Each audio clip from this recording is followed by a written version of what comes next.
Oh, living the good life in Qatar. Welcome, guys. Hey guys, and in this video we're going to talk about one of the smallest countries in the world, but it has the highest per capita income in the world. We're going to talk about Qatar and its capital, Doha. Where's Qatar located? It's located on a peninsula in the Persian Gulf. Its area is 11,500 kilometers, which is about half the size of the state of New Jersey. The population of the country is 2.8 million people, and the population of its capital, Doha, is 956,000 people. Today, Doha is known for its futuristic skyline and modern architecture inspired by Islamic design, such as the Limestone Museum of Islamic Art. Before coming here, I had this impression that everyone here must be extremely wealthy and that every other guy has a Ferrari.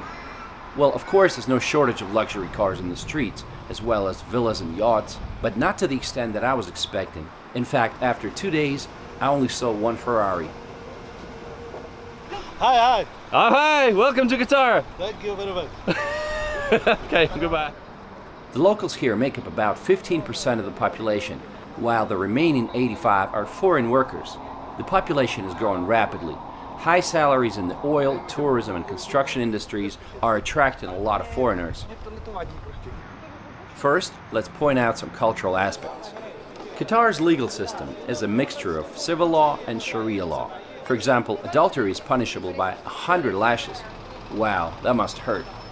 In some cases, Sharia-based family courts treat a woman's testimony as being worth half that of a man. Also, polygyny is permitted. If you are in Qatar, you're one of us, says a sign urging tourists to dress modestly. And I agree, a little bit of respect will go a long way. Foreigners should avoid public displays of affection, and women should keep their shoulders and knees covered. Alcohol consumption is limited, and it's limited to some 5-star hotels that are allowed to sell it. This hotel, Sheraton Grand, with a distinct pyramid shape, was the first 5-star hotel in the city, built all the way back in 1979.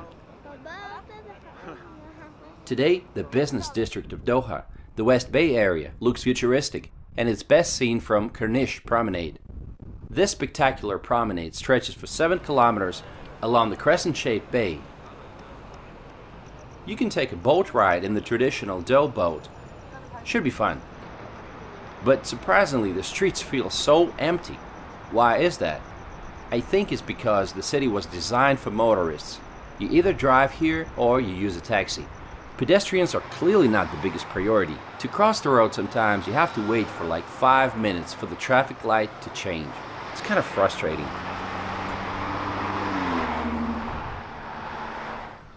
What's the recent history of Qatar?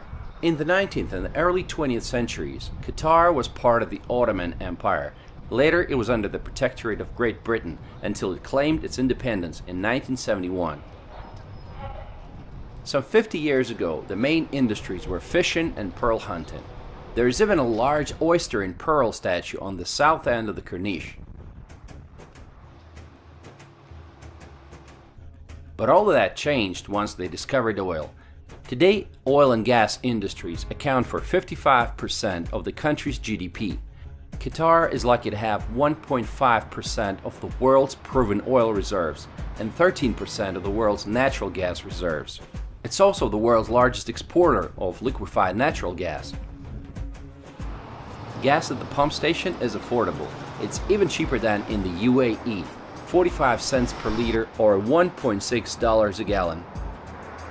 The current Emir of Qatar is Tamim bin Hamad Al Thani, and you can see his portraits on many buildings. Actually, he's pretty young, he's just 39 years old. Those who are interested in the world news are probably familiar with Al Jazeera News Network, but few know that it was founded here in 1996 by the Qatari government. In June 2017, Qatar found itself in the middle of a diplomatic crisis when Saudi Arabia, along with Bahrain, Egypt, and the United Arab Emirates and some other countries, severed all ties with Qatar, claiming that Qatar was supporting some bad guys and military groups aimed at destabilizing the region. They closed off their airspaces, territorial waters, and land borders to Qatar. Saudi Arabia even wanted to go as far as building a water canal that would separate the two countries and actually turn Qatar into an island.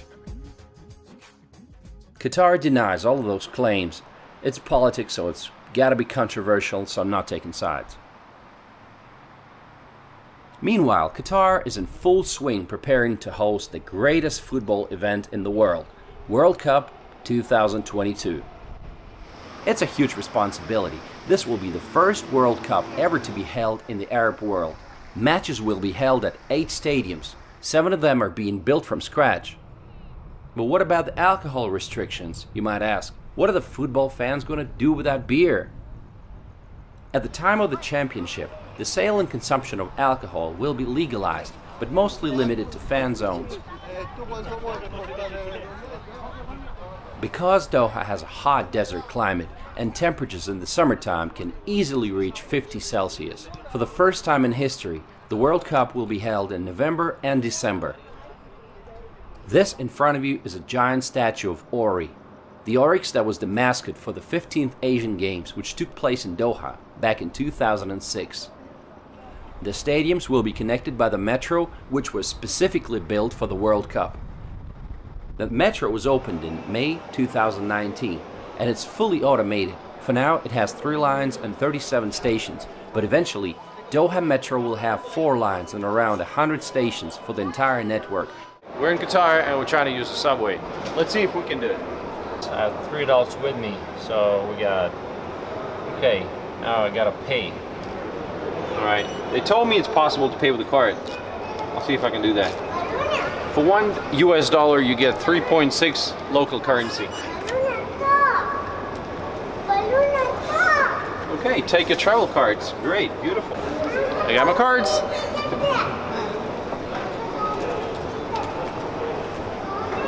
Let's go. Train cars have different classes: standard class, family class, and gold class. One trip in standard class costs about $50. If you decide to explore and just jump on the subway and travel a few stops away from the city center, the metro will be traveling above the ground and all you can see from the window is the endless desert, road intersections, and oil refineries. Qatar is working hard to make it a popular tourist destination. They had 1.8 million international visitors in 2018. The cruise industry continues to grow at a rapid pace, with Qatar welcoming 31 ships in 2018, which was an 83% increase compared to 2017. At the same time, Qatar Airways operates a hub-and-spoke network linking over 150 international destinations from its base in Doha. So when you come to Doha, what are the sights? What are you going to do? Well, you can start off by visiting Qatar Cultural Village. It's a huge cultural city made in the style of old Arab buildings that has museums and galleries. There are a lot of sculptures and installations and a city beach. Another location you might want to visit is the Pearl of Qatar. Built on reclaimed land, it's a high-end luxury neighborhood that features Mediterranean-style yacht-lined marinas, luxury residences and hotels, as well as top brand-name boutiques, cafes and restaurants.